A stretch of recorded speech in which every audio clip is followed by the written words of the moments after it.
नमस्कार। निवडणूक आयोगाने अजित पवार यांच्या गटाला राष्ट्रवादी काँग्रेस पक्ष आणि चिन्ह बहाल करण्याचा निर्णय घेतला। त्यानंतर शरद पवार यांच्या गटाकडून निवडणूक आयोगाला 3 नावांचे पर्याय दिलेले होते। त्यापैकी राष्ट्रवादी काँग्रेस पार्टी शरदचंद्र पवार हे नाव निवडणूक आयोगाने मंजूर केले। मात्र अजित पवार यांच्या गटाला राष्ट्रवादी पक्ष आणि चिन्ह देण्याच्या निवडणूक आयोगाच्या निर्णयाविरोधात शरद पवार गटाने सुप्रीम कोर्टात याचिका केली होती। या याचिकेवर तातडीने सुनावणी घेण्याची मागणी शरद पवार गटाने केली होती। या याचिकेवर आज तातडीची सुनावणी घेण्यात आली। या सुनावणीत नेमकं काय घडलं तर जाणून घेऊया या व्हिडिओच्या माध्यमातून।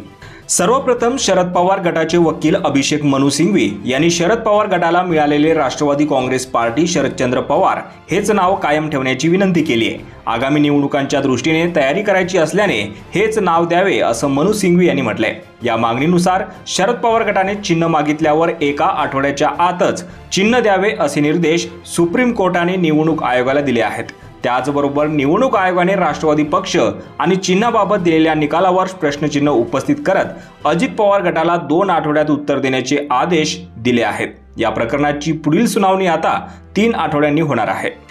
त्यामुळे आजच्या सुनावणीत काही अंशी सुप्रीम कोर्टाने शरद पवार गटाला दिलासा दिला आहे। यावर तुम्हाला काय वाटतं? तुमची प्रतिक्रिया कमेंट बॉक्समध्ये नक्की कळवा आणि असेच राजकीय घडामोडी पाहण्यासाठी चॅनलवर नसाल तर सबस्क्राइब करून बेल आयकॉन दाबल्यास विसरू नका। धन्यवाद।